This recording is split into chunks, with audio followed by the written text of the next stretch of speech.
Hello everyone, CST पर आपका स्वागत है। फ्रेंड्स, आज के सेशन में हम डिस्कस करने जा रहे हैं यूपी पीजीटी कॉमर्स 2019 का पेपर। दोस्तों, सेशन पसंद आए तो सेशन को लाइक कीजिए, अपने दोस्तों के साथ शेयर कीजिए। अभी तक आपने हमारा चैनल सब्सक्राइब ना किया हो तो चैनल को सब्सक्राइब कीजिए और नोटिफिकेशन के लिए बेल आइकन को प्रेस कीजिए। चलिए दोस्तों, स्टार्ट करते हैं आज का session. Question number 1, what is the theory that is opening a country to world market gives an opportunity to utilize unemployment and underemployed resources is known as? विश्व बाजार में किसी देश की खुला रखने से बेरोजगार और बेरोजगार साधनों का उपयोग करने का अवसर मिलता है। ये किसने कहा था? ये कहा था आपका वेट फॉर सरप्लस थ्योरी ने। Option number C is the right answer. David Ricardo ने कंपैरेटिव एडवांटेज थ्योरी दी है। हेक्चर ओलिन ने फैक्टर एंडोनमेंट और modern theory of international trade दी है। We already discuss that. Moving on the next question, question number 2, the practice of appending notes regarding contingent liabilities in a accounting statement is in pursuant to. अगर हम contingent liability का मतलब compulsion होती है कि contingent liability का जो है नोट जो है आप फाइनेंशियल स्टेटमेंट के नीचे दिखाते हैं, तो कौन से कन्वेंशन, कौन से प्रिंसिपल की वजह से होता है? Convention of full disclosure. Option number D is the right answer. Contingent क्या होता है? Unexpected liability. सपोज हो भी सकती है और नहीं भी हो सकती। किसी कंपनी का किसी के साथ कोर्ट केस चल रहा है, अगर वो विन कर गई तो उनको पैसा मिलेगा, लूज कर गए तो उनको पे करना पड़ेगा। तो कुछ भी सिचुएशन हो सकती है। तो इस तरह की इंफॉर्मेशन उनको फाइनेंशियल स्टेटमेंट के नीचे for the principle of full disclosure show करनी पड़ती है। तो इसे बोलते हैं कन्वेंशन ऑफ फुल डिस्क्लोजर या disclosure. Question number 3, the convention of conservatism is applicable in. ये जो आपको सिचुएशन दी है, इनमें से कंजर्वेटिज्म कहाँ पे अप्लाई होगा? Making provision for bad and doubtful debts. Conservatism क्या होता है? Making arrangement for all expected losses and expenses. इनके फ्यूचर में जो भी एक्सपेंसेस और लॉसेज होने वाले हैं उनके लिए पहले से अरेंजमेंट करना, अपने आप को सेफ जोन में रखना, क्या कहलाता है? कन्वेंशन ऑफ कंजर्वेटिज्म, और इसको प्रूडेंस प्रिंसिपल भी कहते हैं। Question number 4, if a share of ₹10 on which 6 has been paid is forfeited, 10 rupees का है, 6 पेड कर दिए गए हैं। It can be reissue at a minimum price। इसको किस मिनिमम प्राइस पे रीइश्यू किया जा सकता है? 10 रुपीज का है, 6 ऑलरेडी रिसीव हो चुके हैं, तो मिनिमम कितना डिस्काउंट दिया जा सकता है? वो आपका 4, तो उसको 4 रुपीज पर इशू किया जा सकता है। क्लियर? तो option number B is the right answer. यानी कि जितना आपका पेंडिंग था उतना आप इसको इशू कर सकते हो या उसके इक्वल भी इशू किया जा सकता है। Then moving on the next question, question number 5, according to Malthus grown. अच्छा 1 मिनट, ये इसमें देखिए, अगर हम लॉजिकली सोचें तो ये आंसर की के अकॉर्डिंग मैं आपको आंसर बता रही हूँ कि आंसर की में इसका 4 एक्सेप्ट किया गया है, लेकिन 6 हैज बीन पेड, 6 रुपए पेड हो चुके हैं, तो 6 रुपए तक इसमें डिस्काउंट दिया जा सकता है। तो मेरे अकॉर्डिंग इसका आंसर 6 होना चाहिए था, लेकिन आंसर की में क्या गिवन था? 4, क्योंकि जितना हमारे पास 4 फीचर में अमाउंट है उतना हम मैक्सिमम डिस्काउंट दे सकते हैं।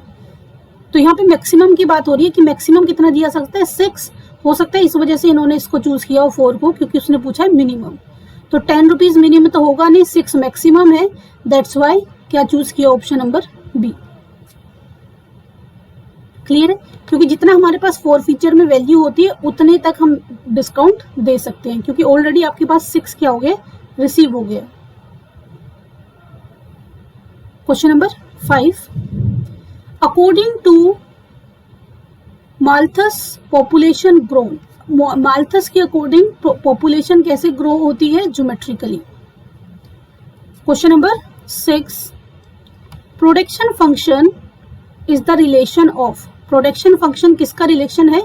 Production function is the relation of input and output. Option number B is the right answer, क्योंकि प्रोडक्शन फंक्शन में हम यही देखते हैं कि कितना इनपुट लगा के क्या आउटपुट आएगा। A perfect correlation is signified by. Perfect correlation, देखिए कोरिलेशन दो तरह का होता है, परफेक्टली नेगेटिव और परफेक्टली पॉजिटिव। अगर -1 है तो इसका मतलब है परफेक्टली नेगेटिव, +1 है परफेक्टली पॉजिटिव, या फिर परफेक्ट पॉजिटिव कोरिलेशन। 0 है नो कोरिलेशन। अब यहाँ पे इसमें दिया हुआ है -1 to +1, तो इसमें तो सारी रेंज आ गई और यहाँ पे लिखा है परफेक्ट कोरिलेशन। तो इस क्वेश्चन को कैंसिल कर दिया गया था, क्योंकि अगर ये -1 और 1 होता तो एक बार को फिर भी मान लेते कि भाई -1 परफेक्ट नेगेटिव के लिए और +1 परफेक्ट पॉजिटिव के लिए, बट इसमें ऐसा कोई ऑप्शन नहीं था जो कि इस कंडीशन को सेटिस्फाई कर रहा है। तो आंसर की में इसको क्या कर दिया गया था, कैंसिल कर दिया गया था। आप देखोगे तो आंसर की में इसको लिखा हुआ है F।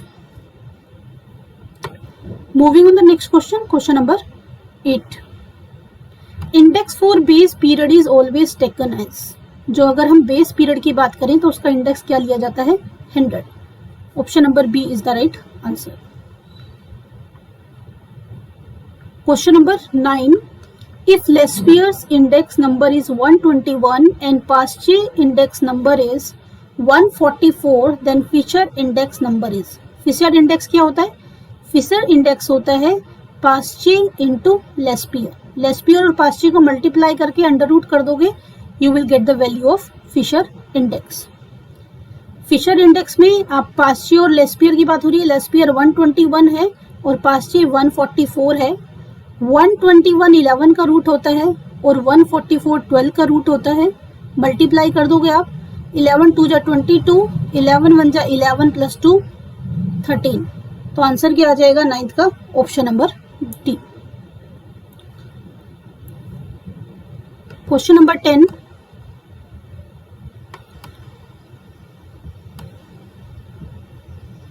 The absolute value of difference between unbiased point estimation and the corresponding population parameter is known as। इस निष्पक्ष बिंदु अनुमान और इसी जनसमूह प्रचालक के बीच के अंतर के मूल्य को क्या कहा जाता है, उसको कहा जाता है sampling error. Option number C is the right answer. Question number 11। Questionnaire survey method is use to collect. Questionnaire survey method का यूज किस लिए करते हैं, फॉर प्राइमरी डेटा, यानी कि क्वेश्चनियर बना के जो आप डेटा कलेक्ट करते हो उससे जो आपको डेटा मिलता है वो प्राइमरी होता है, फर्स्ट हैंड होता है, क्योंकि आप इंफॉर्मेशन कलेक्ट करके फिर उसके ऊपर डेटा को क्या करते हैं, प्रोसेस करते हैं। Question number 12। Earn but not yet receive income is treated as. Earn income यानी कि income earn but not received, उसको क्या बोलते हैं हम, accrued income. Accrued income is just like your current asset. Option number A is the right answer. Clear है, यानी कि income due but not received, income का काम तो हो चुका है लेकिन अभी तक वो इनकम मिली नहीं है, तो वो क्या हो जाएगी, accrued income. Moving on the next question, question number 13। Advance money receive from a customer for supply of goods in future. किसी कस्टमर से एडवांस मनी मिली है फ्यूचर में गुड्स सप्लाई करने के लिए, तो उसको क्या बोलते हैं, अनअर्न्ड इनकम। अनअर्न्ड इनकम यानी कि इनकम रिसीव्ड इन एडवांस, और अनअर्न्ड इनकम क्या होती है, current liability. Option number C is the right answer. Clear. Moving on the next question, question number 14।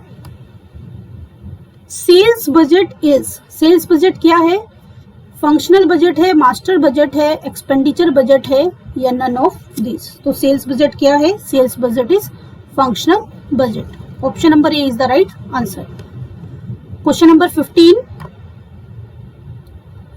The difference between fix and variable cost has a special significance in preparation of. Fix cost और variable cost का special significance किसमें होता है, special significance होता है flexible budget में। Option number A is the right answer. Moving on the next question, question number 16।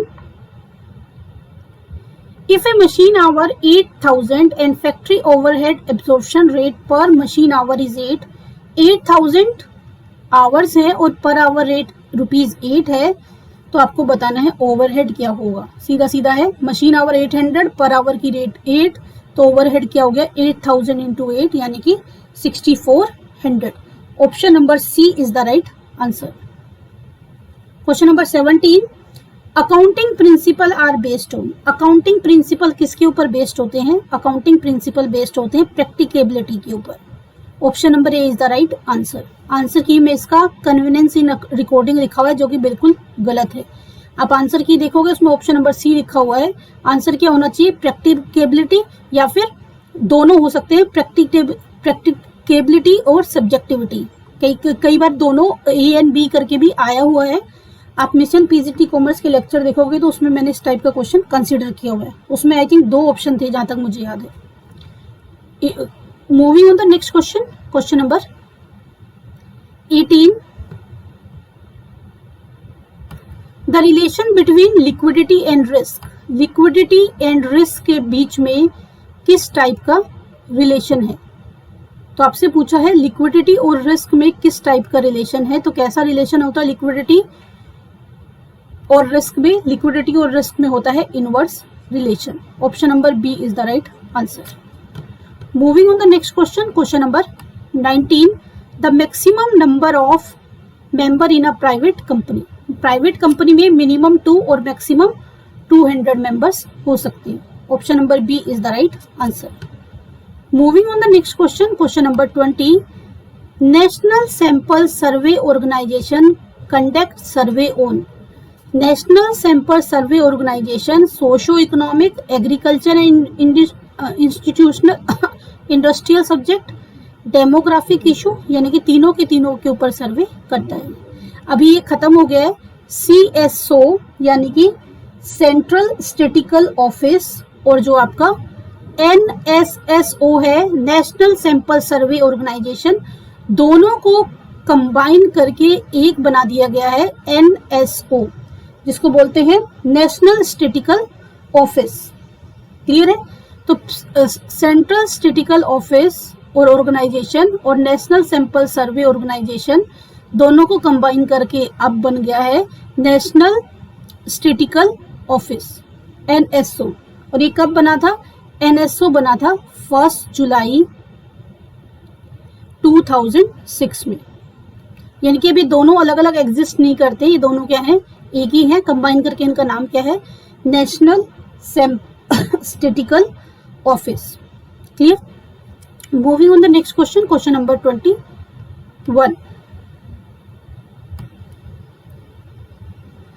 If the value of any regression coefficient is 0, अगर regression coefficient की value क्या है? 0 है, then 2 variable are.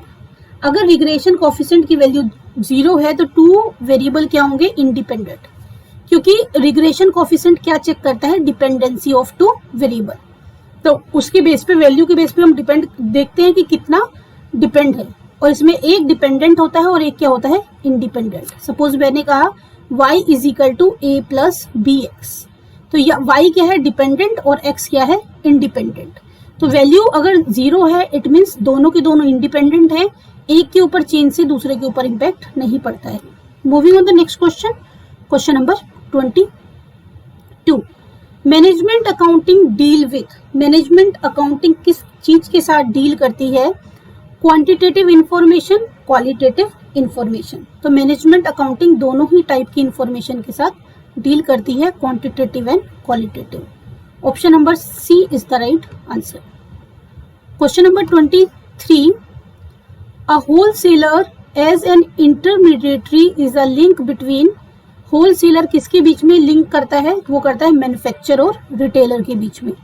Option number C is the right answer. Moving on the next question, question number 24, which of the following is not a non tariff barrier. कुछ tariff barrier होते हैं, tariff के according restriction लगाई जाती है, और कुछ होते हैं नॉन टैरिफ बैरियर। अगर इसमें हम नॉन टैरिफ बैरियर की बात करें तो वो क्या हो जाएगा? एड वल्नरेबल duties. Option number D is the right answer. Question number 25, when average cost falls as a result increase in output then the marginal cost. देखिए, अगर एवरेज कॉस्ट जो है फॉल्स होती है तो मार्जिनल कॉस्ट भी फॉल होगी, इससे ज्यादा फॉल होगी, और यानी कि marginal cost is less than average cost. अगर दोनों फॉल हैं तो उसमें क्या होगा? Marginal cost is less than average cost. लेकिन अगर राइज की सिचुएशन है, एवरेज कॉस्ट राइज हो रही है और मार्जिनल कॉस्ट भी राइज हो रही है, तो उस सिचुएशन में marginal cost is greater than average cost. क्योंकि अगर आपको ध्यान हो कर्व का, तो कर्व में क्या होता था, जल्दी से ही एवरेज कॉस्ट गिरती ही और फिर वो बढ़ना शुरू होती थी, यानी कि यू शेप होता था। मार्जिनल कॉस्ट भी डिक्रीज होती थी और इसको मिनिमम पॉइंट पे कट करके वो इंक्रीज हो जाती थी जल्दी, यानी कि जब इंक्रीज होती है तो फास्टर रेट से होती है और जब डिक्रीज होती है तो भी फास्टर रेट से होती है। Means change in marginal cost is more than change in average cost. तो इस सिचुएशन में क्या होगा, इस सिचुएशन में हमारा आंसर हो जाएगा less than average cost. Clear? Moving on the next question, question number 26, which one of the following index is based on geometric mean? इनमें से कौन सा इंडेक्स ज्योमेट्रिकल मीन के ऊपर बेस्ड है? फिशर इंडेक्स ज्योमेट्रिकल मीन के ऊपर based है और ये आइडियल इंडेक्स भी है जिसने फैक्टर और टाइम रिवर्सल टेस्ट दोनों के दोनों टेस्ट क्या किए हैं, पास किए हैं। Moving on the next question, question number 27, planning, organising, directing and controlling are. Planning, organising, directing, controlling क्या है, function of management. Option number A is the right answer. Moving on the next question, question number 28. The division of labor by grouping people and material resources into regional group deals with.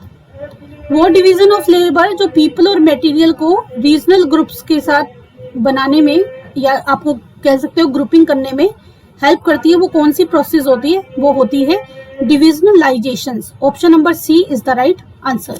यानी कि मंडलीकरण इसका क्या होगा, correct answer होगा।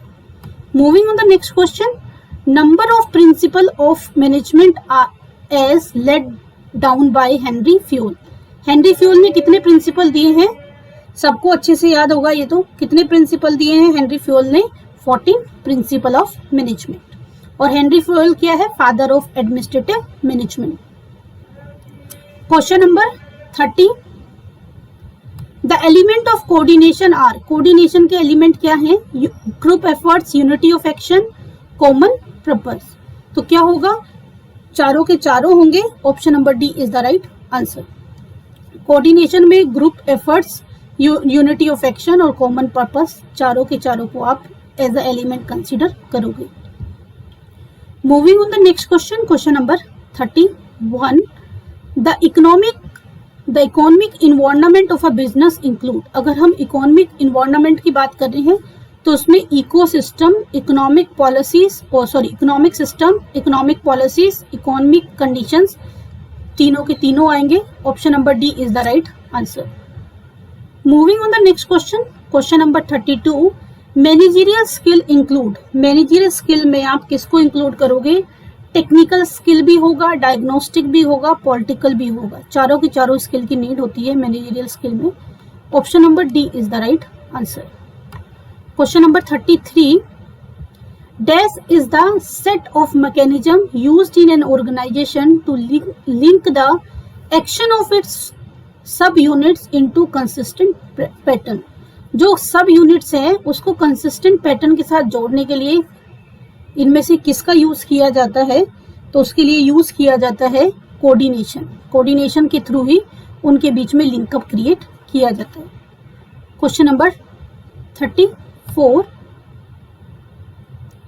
Henry Fayol divide the administrative action in. Henry Fayol ने administrative action को कितने part में डिवाइड किया है, 6 पार्ट में डिवाइड किया है। आप वीडियो पे कमेंट करके बताओगे कौन कौन से 6 पार्ट हैं ध्यान से, और मुझे बताना कि कौन कौन से 6 पार्ट में उसने डिवाइड किया है। ध्यान से याद करोगे तो आपको याद आएगा कि कौन से 6 हैं, क्योंकि 14 प्रिंसिपल और 6 group of Henry Fayol and scientific management तो हम लोग टिप्स पे रखते ही हैं, मोस्ट इंपॉर्टेंट है। इनसे 2-3 क्वेश्चन हर टाइप के पेपर में, किसी का भी आप पेपर दे रहे हो सब पेपर में आपको मिलते हैं। एलिमेंट ऑफ कॉस्ट आर, इनमें से कौन कौन से कॉस्ट के एलिमेंट है, मटेरियल, लेबर, एक्सपेंसेस, तीनों के तीनों क्या है, element of cost. Question number 36, under management reporting system control reports and information reports are part of.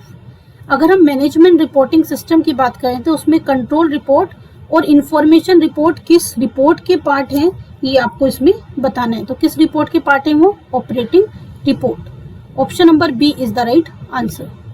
Moving on the next question, question number 37, amount set aside to meet losses due to bad debts, bad debts से जो loss होता है उसके लिए पहले से arrangement करके रखना, अमाउंट साइड करके रखना, उसको क्या कहते हैं, provisions.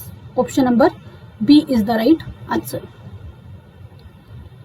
Question number 38, if propose dividend is 20%, the percentage of profit to be transfer to reserve. देखिए इसके लिए आप कितना डिविडेंड डिक्लेयर करना चाहते हैं, इसके लिए क्राइटेरिया होता है कि अगर डिविडेंड जो है लेस देन 10% प्रपोज करना है तो रिजर्व में कुछ भी ट्रांसफर करने की नीड नहीं होती। ये कॉर्पोरेट अकाउंटिंग का क्वेश्चन है। अगर 10% से लेके 12.5% तक डिविडेंड डिक्लेयर करना है तो रिजर्व में ट्रांसफर करना होता है 2.5% ऑफ द प्रॉफिट। अगर 12.5 से लेके डिविडेंड डिक्लेयर करना है 15% तक तो रिजर्व में ट्रांसफर करना होता है 5%। अगर 15% से लेके 20% तक रिजर्व डिविडेंड प्रपोज करना है या डिक्लेयर करना है तो 7.5% रिजर्व में ट्रांसफर करना होता है प्रॉफिट का। और अगर मोर देन 20% डिक्लेयर करना है तो कितना ट्रांसफर करना होता है, 10%। हमसे कह रहा है कितना डिक्लेयर करना है, कितना प्रपोज करना है डिविडेंड, 20%, यानी कि इस कैटेगरी में आएगा वो कितना आ जाएगा answer, 7.5। Option number C is the right answer. Moving on the next question, question number 39, stock appear in trial balance is shown in. अगर कोई स्टॉक ट्राई बैलेंस में अपीयर है तो उसको सीधा बैलेंस शीट में ले जाते हैं। स्टॉक क्या, देखिए जो आपका आइटम एडजस्टमेंट में होते हैं, prepaid expenses, accrued income, outstanding expenses, accrued income, ठीक है, परचेज रिटर्न, इस तरह की चीजें आपको अगर सीधा सीधा या फिर कोई इस तरह का एडजस्टेड परचेज लिखा हुआ है तो उसके लिए आपको रूल ध्यान रखना है कि भाई अगर एडजस्टमेंट के आइटम है यानी कि prepaid, outstanding, accrued, unearned, stock, अगर आपको ट्राई बैलेंस में गिवन है इट मीन्स वो ऑलरेडी एडजस्टेड है। क्लोजिंग स्टॉक अगर ट्राई बैलेंस में है इसका मतलब वो परचेज में ऑलरेडी एडजस्टेड है, तो ट्रेडिंग प्रॉफिट एंड लॉस में उसको यूज नहीं करते, डायरेक्टली कहाँ बेचते हैं, बैलेंस शीट में। क्लियर। उसके अलावा अगर एडजस्टेड परचेज लिखा हुआ है तो उसमें ऑलरेडी परचेज रिटर्न माइनस है, यानी कि वो जो हम करते थे परचेज रिटर्न को माइनस करने का फंडा वो हमें नहीं करना है, उसमें से ऑलरेडी माइनस है। एडजस्टेड का मीनिंग ही यही है कि जो चीजें उसमें से प्लस माइनस करनी थी वो ऑलरेडी कर दी गई हैं। Question number 40, on admission of a partner if the partner decided to record change in value of assets and liability in books but not in account, the firm prepare। यानी कि वो asset and liability record कर मतलब calculate तो करना चाहते हैं, value करना चाहते हैं, लेकिन बुक्स ऑफ अकाउंट में पुराने ही वैल्यू पे अपनी एसेट्स एंड लाइबिलिटी को शो करना चाहते हैं, तो सिचुएशन में क्या बनाते हैं वो, मेमोरेंडम रिवैल्यूएशन अकाउंट। यानी कि पहले वो इफेक्ट निकाल के उसको आपस में एज अ लॉस प्रॉफिट जो भी हो रहा है एडजस्ट कर देते हैं और फिर उन एंट्री को क्या कर देते हैं, रिवर्स कर देते हैं। यानी कि जो अपग्रेड हुई है वैल्यू, अपडेटेड हुई है, वो अपडेटेड वैल्यू नई बैलेंस शीट में शो ना हो, तो अगर वो ऐसा चाहते हैं तो क्या बनाते हैं, memorandum revaluation account. Question number 41, as per the rule of Gardner versus Murray the deficiency of the insolvent partner is share by the solvent partner in their. देखिए गार्डनर वर्सेस मुर्रे डिसोल्यूशन से related famous case है जहाँ पे एक कुछ partner अगर insolvent हो गए और कुछ सॉल्वेंट पार्टनर है तो बिकॉज पार्टनरशिप में लाइबिलिटी अनलिमिटेड है तो जो इंसॉल्वेंट पार्टनर है उनकी लाइबिलिटी भी कौन बियर करेंगे, सॉल्वेंट पार्टनर। तो इसमें ये बताया गया था कि सॉल्वेंट पार्टनर जो इंसॉल्वेंट पार्टनर है उनकी लाइबिलिटी किस रेशियो में बियर करेंगे, तो वो होता है capital ratio. Option number B is the right answer. Question number 42, which one is the principle of double entry system. अगर इसमें हम बात करें तो इसमें से डबल एंट्री सिस्टम को कौन फॉलो कर रहा है, debit the receiver, credit the giver, और बाकी सब रॉन्ग है। Option number C is the right answer, क्योंकि परचेज इंक्रीज तो डेबिट होगा लेकिन इनकम डिक्रीज क्या होगा, डेबिट होगा। इसने कहा income decrease credit, income increase credit, income decrease debit. Expenses increase debit होगा, ये करेक्ट है। इनकम डिक्रीज क्रेडिट नहीं होगा, डेबिट होगा। Receiver is credit, debit the receiver, credit the giver होता है, तो ये भी रॉन्ग है। तो option number C is the right answer. Question number 43, income tax on interest dividend and rent should be. देखिए इनकम टैक्स है, ये कॉर्पोरेट टैक्स नहीं है, तो इसको कंपनी के किसी भी, ना तो प्रोविजन फॉर टैक्सेशन में, ना प्रॉफिट एंड लॉस में, ना ये, क्योंकि इनकम टैक्स है यानी कि ये पर्सनल वाला हो गया, तो ये इसमें ऑर्गेनाइजेशन में इसकी एंट्री नहीं होगी, इनमें तीनों में से किसी में भी। तो आंसर क्या हो जाएगा 43 का, option number D is the right answer. Question number 44, the portion of uncalled amount of capital that can be called up only on winding up of a company is known as। Capital का वो part जो winding up पे मांगा जाता है उसको बोलते हैं रिजर्व कैपिटल। यानी कि सपोज 10 रुपीज के शेयर की फेस वैल्यू है, 8 रुपीज मांग लिया गया है और 2 रुपए रिजर्व करके रखा गया है कि जब वाइंड अप होगा तब मांगा जाएगा, तो ये क्या हो जाएगा 2 rupees reserve capital. Question number 45, on dissolution of a firm and unrecording liabilities. अगर डिसोल्यूशन ऑफ फर्म होता है तो अनरिकॉर्डेड लाइबिलिटी क्या होती है, अनरिकॉर्डेड लाइबिलिटी को पे करना पड़ेगा। अनरिकॉर्डेड लाइबिलिटी को जब पे करना पड़ेगा तो पे की एंट्री कहाँ होती है, credit side of the realisation account. इसको रिकॉर्ड नहीं करोगे क्योंकि ये ऑलरेडी बुक्स ऑफ अकाउंट में नहीं है, लेकिन जब आपने एनालिसिस किया तो देखा कि कुछ अनरिकॉर्डेड लाइबिलिटी है तो उसको क्रेडिट साइड में नहीं लिखना है, उसकी सीधा क्या कर देनी उसकी उसको शो नहीं करना है, उसकी क्या कर देनी है, सीधा पेमेंट कर देनी है। तो 45 का आंसर हो जाएगा ऑप्शन नंबर ए, क्योंकि जब रिकॉर्ड करते हैं तो क्रेडिट करते हैं और पेमेंट करेंगे तो क्या करेंगे, डेबिट। तो यहाँ पे रिकॉर्ड नहीं करना है, क्या करना है, पेमेंट करना है। Option number A is the right answer. Clear है। अनरिकॉर्डेड है तो बुक्स ऑफ अकाउंट में तो है नहीं, इसलिए उसे क्रेडिट में नहीं लिखना है, उसकी सीधा पेमेंट करनी है, और पेमेंट कहाँ आती है, रियलाइजेशन की डेबिट में। इसी तरह से अगर अनरिकॉर्डेड एसेट है तो उसको डेबिट में रिकॉर्ड नहीं करना है, उससे जो वैल्यू रियलाइज होगी वो कहाँ आ जाएगी, credit side. Question number 46, in the calculation of net profit of 15 lakh for a period of rupees 20,000 profit on sale of assets and 10,000 depreciation have been taken into consideration, in this case fund from operation। आपको बताना है इस situation में fund from operation क्या होगा। आपको given है net profit before adjustment 15 lakh rupees दिया है, आपका सेल ऑफ फिक्स एसेट्स है, ये क्या हो जाएगा, नॉन ऑपरेटिंग इनकम है, ये क्या हो जाएगी, माइनस 20,000, और डेप्रिसिएशन नॉन ऑपरेटिंग डेप्रिसिएशन जो होता है वो क्या होता है, एड बैक होता है, यानी कि प्लस 10,000। इतना नॉइज आ रहा है आज। सी नेट प्रॉफिट क्या है 15 lakh, profit on sale of asset क्या होगा, माइनस होगा, और जो डेप्रिसिएशन होगा वो प्लस होगा। फॉर्मूला आप देखोगे तो ये क्या बन जाएगा 14,90,000। Option number C is the right answer. Moving on the next question, question number 47,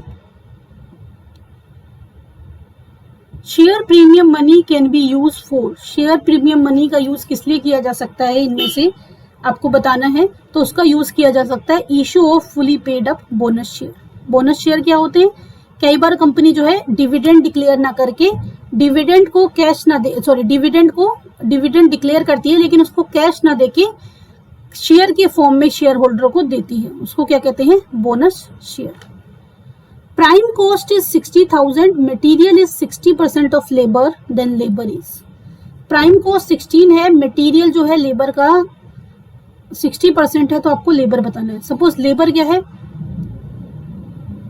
labour है 100, मटेरियल क्या होगा, लेबर का 60%, मटेरियल इज 60% ऑफ लेबर यानी कि 60, तो प्राइम कॉस्ट क्या हो गया 160। अभी देखिए 16,000 जो प्राइम कॉस्ट है किसकी वैल्यू है, 160 की वैल्यू है। हमने अजम्पशन से किया तो हमारा 160 आया, एक्चुअल वैल्यू 16,000 है, मीन्स 16,000 160 की वैल्यू है। आपको लेबर कैलकुलेट करना है, लेबर की वैल्यू 100 है, तो इस तरह से निकाल दो। अगर मटेरियल कैलकुलेट करना हो तो क्या कर देते, इंटू 60। 10 से 10 कैंसिल, 16 वन जा 16, क्या आ जाएगा 10,000. Option number C is the right answer. Moving on the next question, question number 49. An ordinary resident is who follows. एक ऑर्डिनरी रेजिडेंट क्या कौन होगा? एक ऑर्डिनरी रेजिडेंट वो होता है जो बेसिक कंडीशन और एडिशनल कंडीशन दोनों को फॉलो करता है, यानी कि either of one of basic condition and both of additional condition. Option number A is the right answer.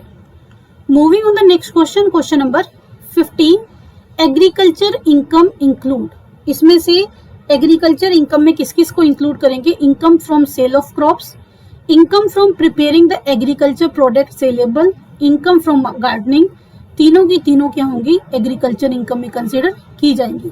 Option number D is the right answer. Question number 51. Which among the following is not a technique of business forecasting. इनमें से कौन सी business forecasting की technique नहीं है? Correlation. Correlation में हम उनके बीच में रिलेशन देखते हैं कि एक दूसरे को कैसे इंपैक्ट करती हैं, लेकिन उसमें हम बिजनेस फोरकास्टिंग नहीं करते. Option number B is the right answer. Moving on the next question, question number 52. At break even point contribution is equal to.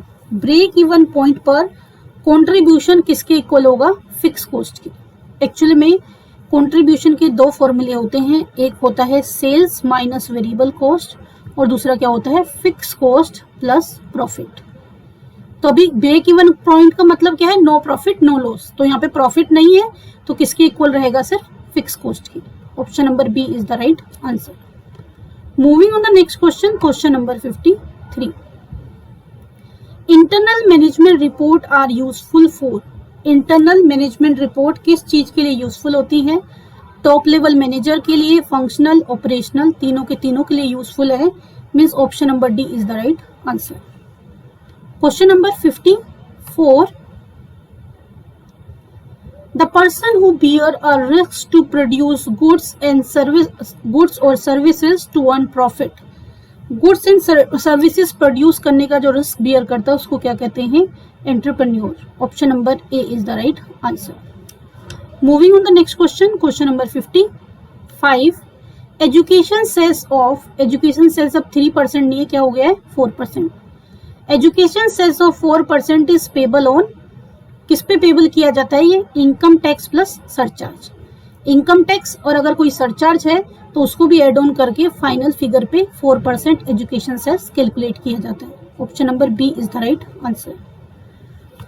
Question number 56. Indifference curve is a combination of two goods that are. देखिए हम क्या कहते हैं? Indifference curve is the curve which shows the combination of various commodities which give a consumer a same level of satisfaction with given income.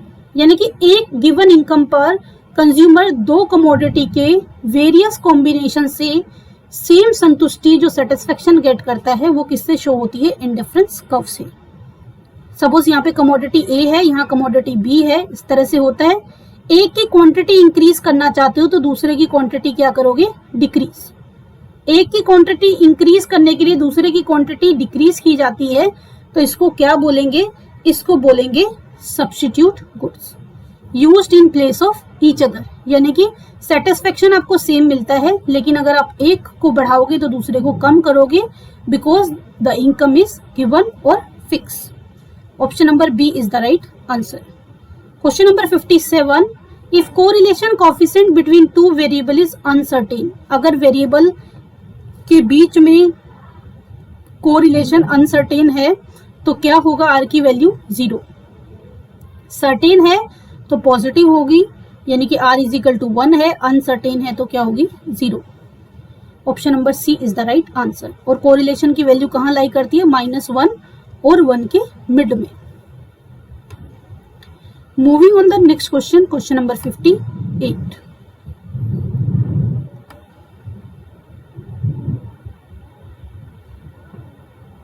Question number 58. We should expect negative correlation while studying relation between. इनमें से किस situation में negative correlation होगा? Negative correlation होगा आपका price and demand of product. हमने पढ़ा है there is inverse relation between price of a commodity and its quantity demanded, यानी कि प्राइस इंक्रीज होता है तो क्वांटिटी डिक्रीज हो जाती है, प्राइस डिक्रीज होता है तो क्वांटिटी परचेज इंक्रीज, तो इसके बीच में इनवर्स होगा। Option number B is the right answer. Question number 59, if marginal utility is zero, ये क्वेश्चन भी बहुत एग्जाम में बहुत बार आया है। मार्जिनल यूटिलिटी जीरो होती है तो टोटल यूटिलिटी क्या होती है? Maximum. Marginal utility decreasing, total utility increasing. Marginal utility zero, total utility maximum. Marginal utility negative, total utility start declining. Moving on the next question, question number 60, which is not the part of business cycles. Business cycle का इसमें से कौन सा part नहीं है? Boom भी है, depression भी है, बिजनेस साइकिल का पार्ट रिकवरी भी है, तो क्या नहीं है बिजनेस साइकिल का पार्ट? बिजनेस साइकिल का पार्ट नहीं है acceleration. Option number D is the right answer. Moving on the next question, question number 61,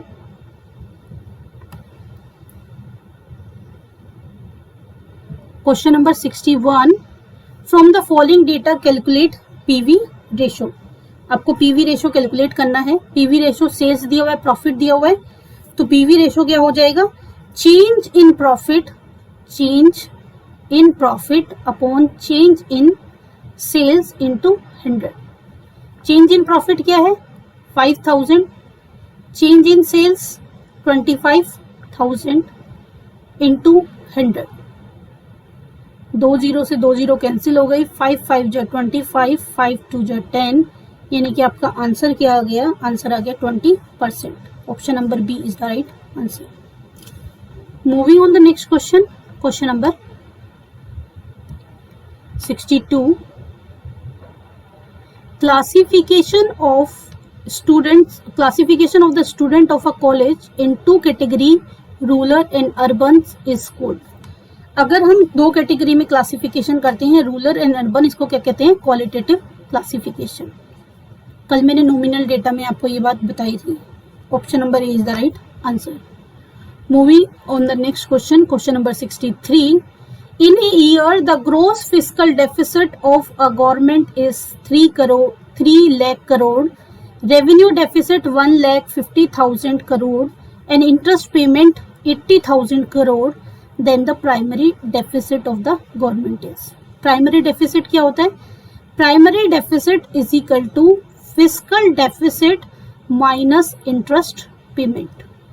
तो 3 लाख में से 80,000 लेस करोगे तो क्या आ जाएगा? 2,20,000 करोड़।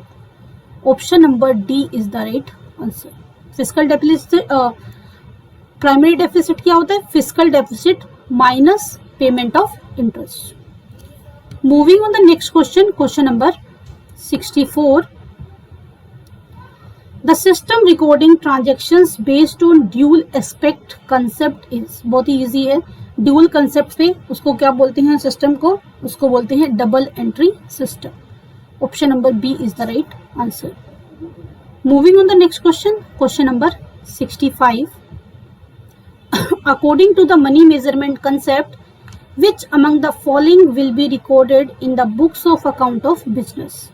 इनमें से किसको मनी मेजरमेंट के बेस पे रिकॉर्ड किया जाएगा? Value of plant and machinery. बिल्कुल बेसिक से क्वेश्चन हैं। Question number 66, bill of lading is issued by. Bill of lending कौन इशू करता है? Shipping company. Option number A is the right answer. Moving on the next question, question number 67, a prospect for inviting subscription in shares or debenture can be issued only by। Prospectus जो है subscription invite करने के लिए, share और debenture के लिए सिर्फ public company issue कर सकती है। प्राइवेट कंपनी प्रोस्पेक्टस इशू नहीं करती है।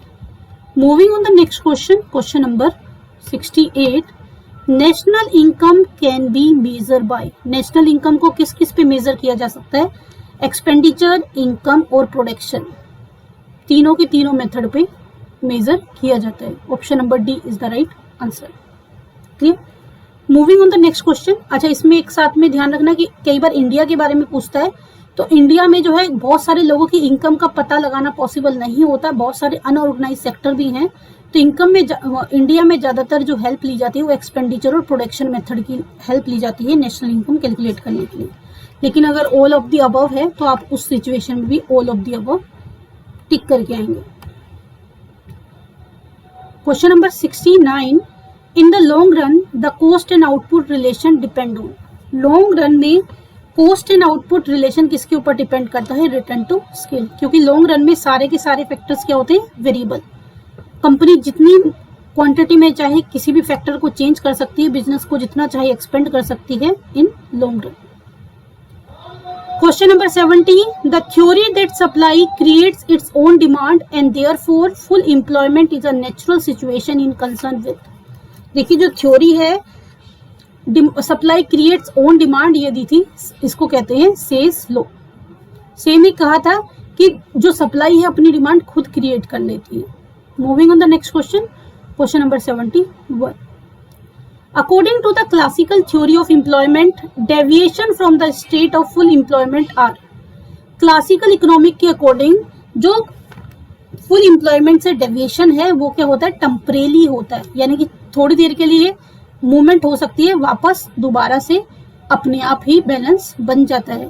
तो this is the temporary nature. Question number 72, in which sampling the entire population is segmented into mutually exclusive group। Mutually exclusive group क्या होता है? एक का सिलेक्शन और दूसरे का सिलेक्शन आपस में टकराते नहीं है, यानी कि बिल्कुल अलग अलग है दोनों में किसी भी टाइप का कोई रिलेशन नहीं है। तो वो होती है कोटा सैम्पलिंग, क्योंकि कोटा में फिक्स कर दिया जाता है कि किस में से कितना चूज करना है, तो वहाँ पे एक के सिलेक्शन से दूसरे के ऊपर इम्पैक्ट नहीं पड़ता है। बिल्कुल एकदम एक दूसरे से अलग होते हैं, एक के सिलेक्शन का दूसरे के सिलेक्शन से कोई रिलेशन नहीं होता। Question number 73, the sampling error is inversely proportionate to the. जो सैम्पलिंग एरर है वो इनवर्सली प्रोपोर्शनेट किससे होता है? वो इनवर्सली प्रोपोर्शनेट होता है सैंपल साइज से। सैंपल साइज ज्यादा होगा तो सैम्पलिंग एरर कम होगी, सैंपलर साइज स्मॉल होगा तो सैम्पलिंग एरर मोर होगी। Moving on the next question, question number 74. Question number 74, in which of the following forecast technique data obtained from past experiences analyze? इनमें से किस टेक्निक में पास्ट डेटा जो है एनालाइज किया जाता है? वो है टाइम सीरीज फोरकास्ट। नाम से पता चल रहा है टाइम सीरीज है, इसका मतलब क्या है कि जो फोरकास्टिंग है उसमें पास्ट डेटा को यूज किया जाएगा, प्रीवियस ईयर पीरियड के डेटा का यूज किया जाएगा। Question number 75, a report that accumulate information about entire organisation and services the entire of outsider as well as. वो रिपोर्ट जो कि आपको एक्यूमुलेट करती है इंफॉर्मेशन पूरी ऑर्गेनाइजेशन के बारे में और आउटसाइडर के लिए भी सर्व करती है, उसका पर्पस को यू कैन से उसके पर्पस को फुलफिल करती है, तो वो क्या है? Enterprise report. Option number A is the right answer. Question number 76, the balance of trade was favourable to India. किस ड्यूरेशन में जो बैलेंस ऑफ ट्रेड है इंडिया के लिए फेवरेबल रहा था? तो वो ड्यूरेशन थी 1972 1973, 1976, 77। Option number B is the right answer.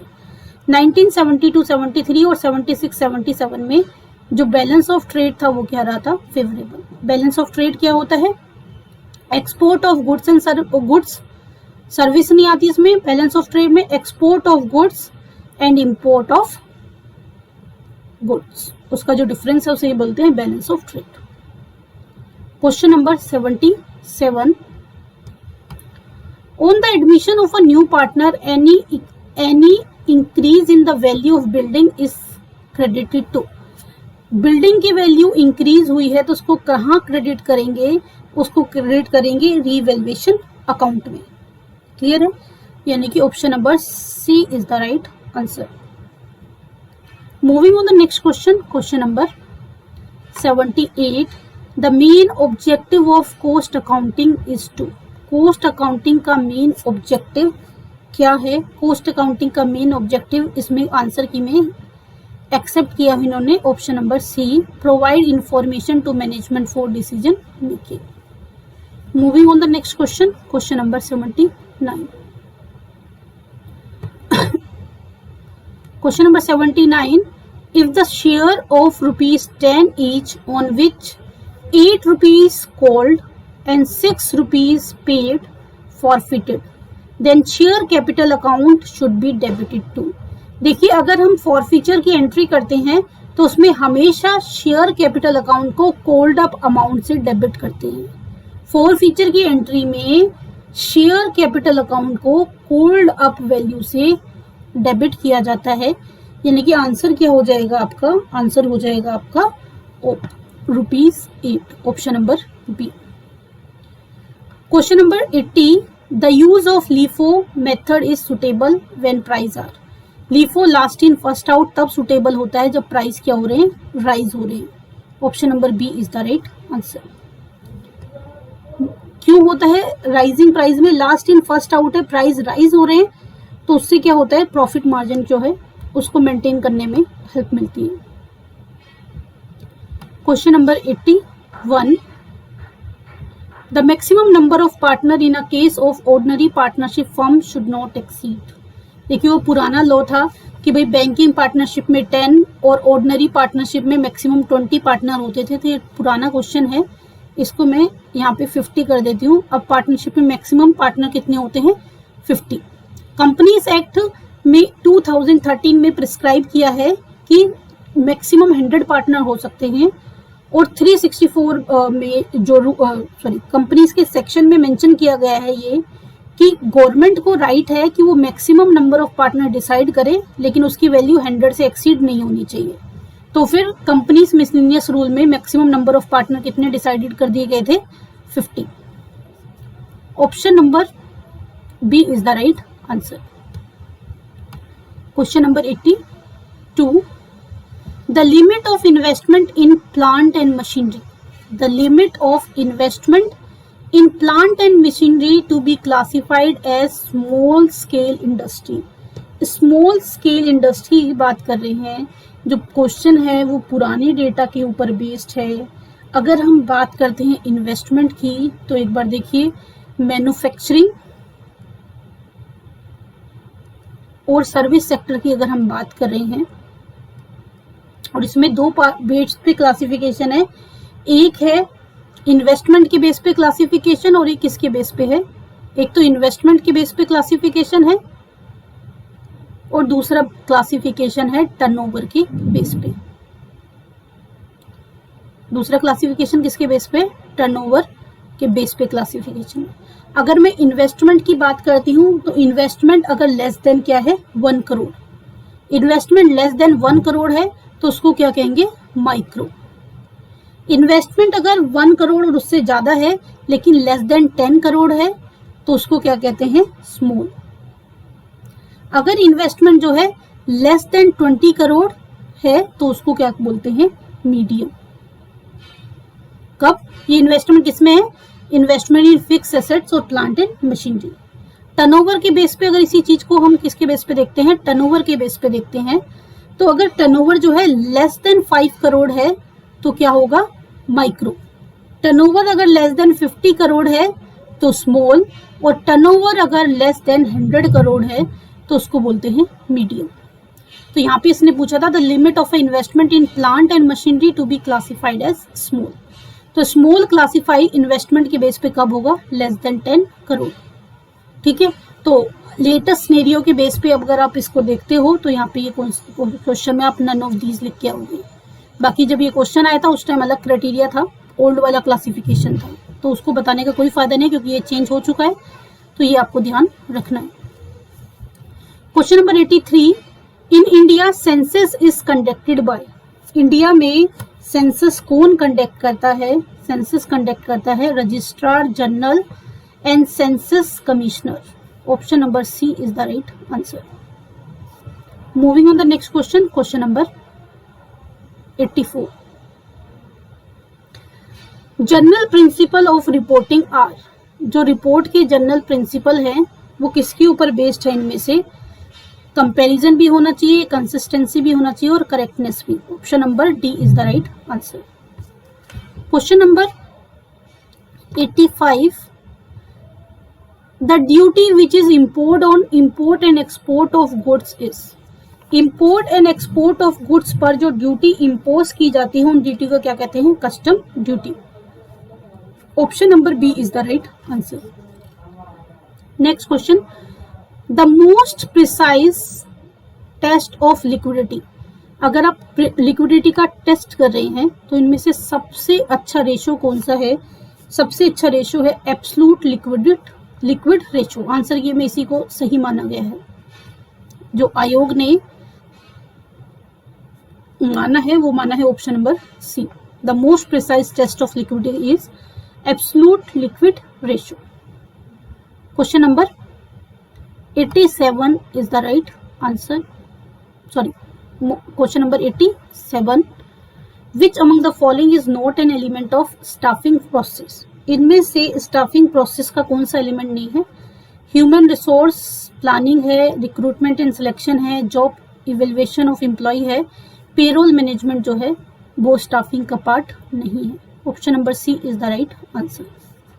Moving on the next question, question number 89, which one of the following indices satisfy both time reversal set and factor reversal set? पीछे मैंने discussion में बताया भी था कि ideal index है Fisher, जिसने दोनों के दोनों टेस्ट किए हैं, पास किए हुए हैं। Option number B is the right answer. Moving on the next question, question number 89, the major goal for most organization are. Most organization का जो मेजर गोल है वो है societal output and system. Option number B is the right answer. Question number 90, a major distinction between line and staff unit. Line and staff unit में जो major distinction है वो क्या है? Linkage of their job to the goal of the firm. Option number B is the right answer. Question number 91, मैं ज़्यादा explanation नहीं दे रही हूँ क्योंकि मेरी कोशिश है कि एक ही लेक्चर में पूरा पेपर मैं आपको करा दूँ, इसको ज़्यादा लेंथी ना करूँ। स्टिल किसी टॉपिक के ऊपर आपको एक्सप्लेनेशन नीडेड होगी तो you can comment on the video. Control involves all, but control में सब कुछ आता है लेकिन इनमें से क्या नहीं आता? Selecting human resources is not the part of controlling. Measuring result, establishing goal, taking corrective action, ये सब क्या है? कंट्रोलिंग में इन्वॉल्व है, लेकिन सिलेक्टिंग ह्यूमन रिसोर्सेज इसमें कंसिडर नहीं होगा। Question number 92, which of the following account will be debited if purchase of goods are made on credit. Goods purchase करें, गुड्स परचेज किए, यानी कि क्या एंट्री होगी? Purchases account debit to purchases account debit, credit पे किए हैं to party account, customer account जो भी है, जो भी बंदा है सामने वो होगा, और कैश होता तो purchase account debit to cash. तो किसको डेबिट करेंगे? डेबिट, सॉरी क्रेडिट पूछा आपसे। क्या पूछा आपसे? क्रेडिट किसको करेंगे? तो क्रेडिट, सॉरी क्रेडिट पे वो है, आई एम रियली सॉरी, ये पूछ रहा है debited if purchase is made on credit. किसको डेबिट करेंगे? परचेज अकाउंट को डेबिट करेंगे। Option number D is the right answer. Question number 93, the return agreement between the partner is called. Partner के बीच में जो रिटर्न एग्रीमेंट है उसे क्या कहते हैं? Partnership deed. Option number C is the right answer. Return statement of the organization purpose are. वो रिटर्न स्टेटमेंट जिसमें ऑर्गेनाइजेशन के पर्पस मेंशन होते हैं उसे बोलते हैं मिशन स्टेटमेंट। और जो लॉन्ग टर्म गोल जिसमें होते हैं वो क्या होता है? कंपनी का, ऑर्गेनाइजेशन का विजन, जिसमें एक लॉन्ग पीरियड ऑफ टाइम के बाद कंपनी ये सोचती है कि वो अपने आप को कहाँ देखती है, तो वो कहाँ मेंशन होता है? उसके विजन में। Question number 95, the division of labour through the formation of work unit और group within an organisation is. किसी संगठन के भीतर कार्य इकाइयों या समूह के गठन के मध्य से श्रम विभाजन को आप क्या कहेंगे? तो श्रम विभाजन को हम कहेंगे horizontal specialization. Option number C is the right answer. Moving on the next question, question number 96, The set of mechanism used to keep action and output within predetermined limit is called. किसी भी action या output को pre determine limit में रखना क्या कहलाता है? तो होता है कंट्रोल. कंट्रोलिंग करके हमने जो हमने सेट किया है लिमिट उसके बीच में रखने की कोशिश करते हैं. Question number 97. Which among the following is an essential step in organizing process? Organizing process में आपको बताना है कौन सा एसेंशियल स्टेप्स है. वो है delegation of authority. Option number B is the right answer. Question number 98.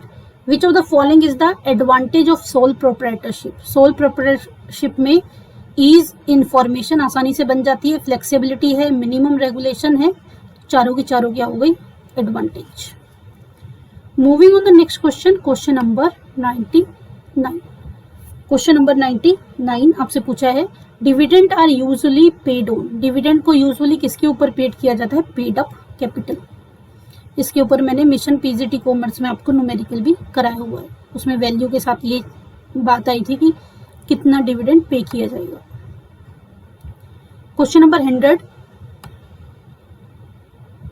Security premium reserve account is shown on the liability side.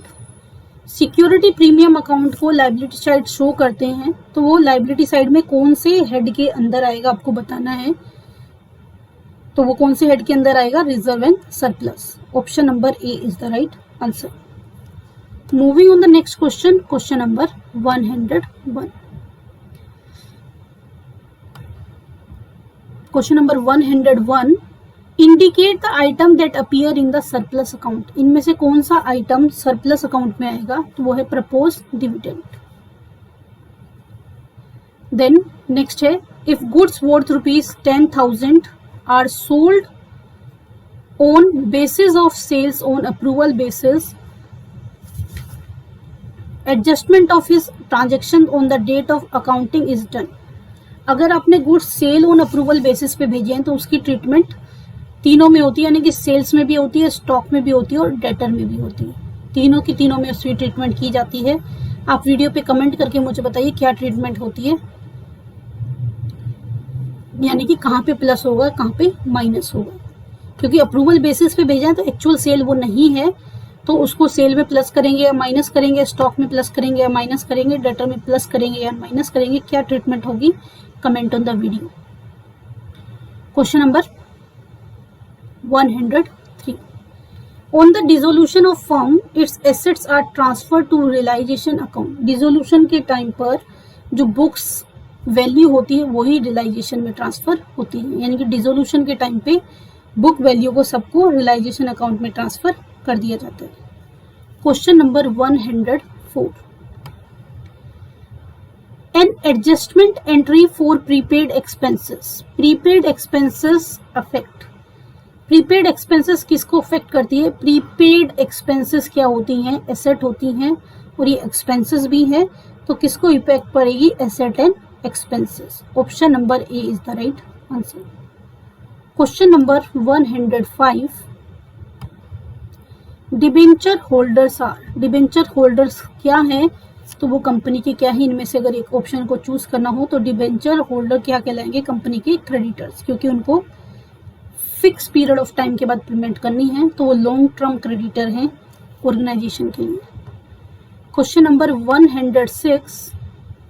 After redemption of debentures the balance of debenture redemption account is transfer to. Debentures को redeem करने के बाद उनका जो balance है उसको कहाँ transfer कर दिया जाता है? उसको ट्रांसफर कर दिया जाता है जनरल रिजर्व अकाउंट में. Option number B is the right answer.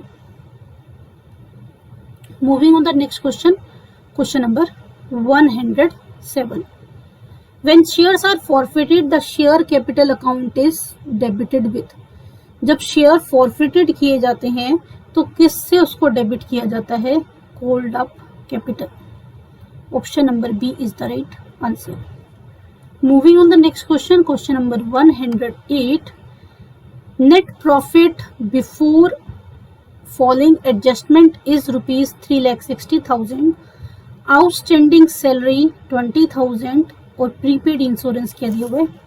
26,000. After adjustment net profit is, adjustment के बाद नेट प्रॉफिट कितना हो जाएगा?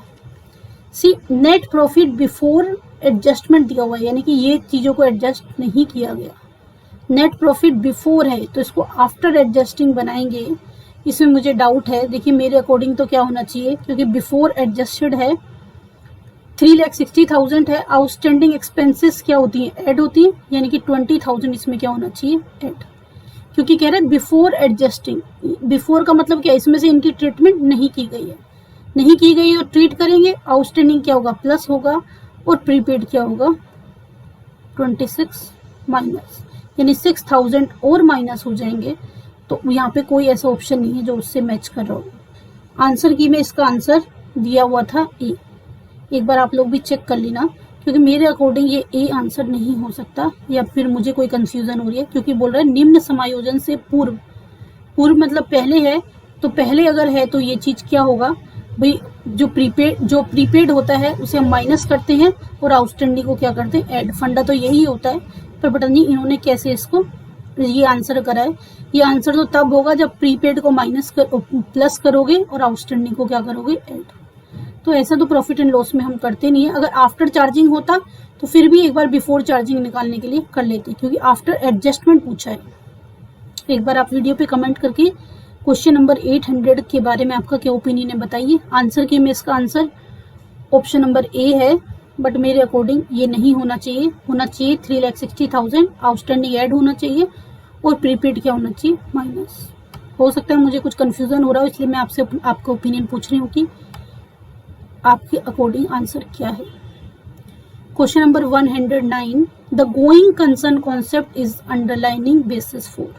गोइंग कंसर्न का मतलब क्या होता है, बिजनेस जो है नियर फ्यूचर में क्लोज डाउन नहीं होगा, वो चलता रहेगा।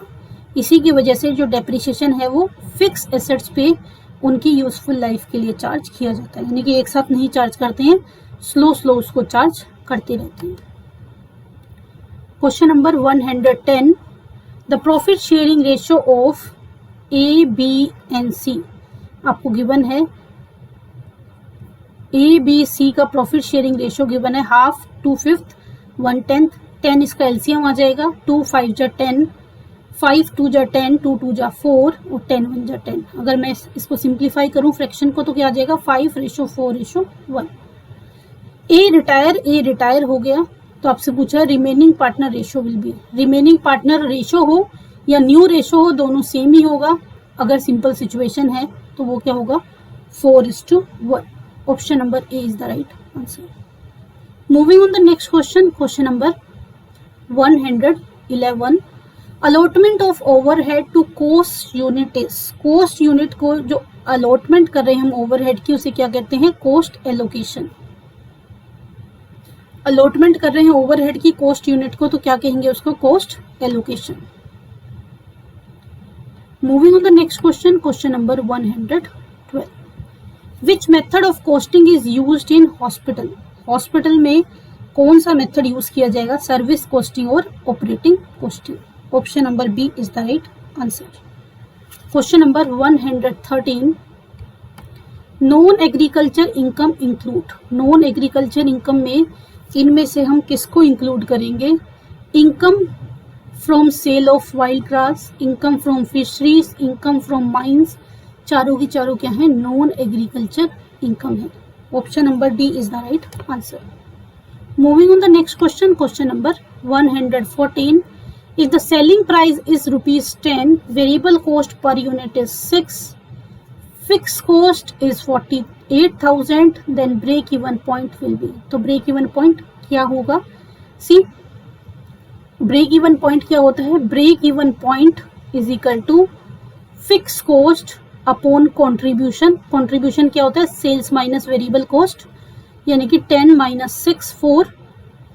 Fix cost upon contribution per unit rupees में है, into selling price per unit. 4 1 जा 4, 4 2 जा 8, 12,000 into 10, 1,20,000। Option number C is the right answer.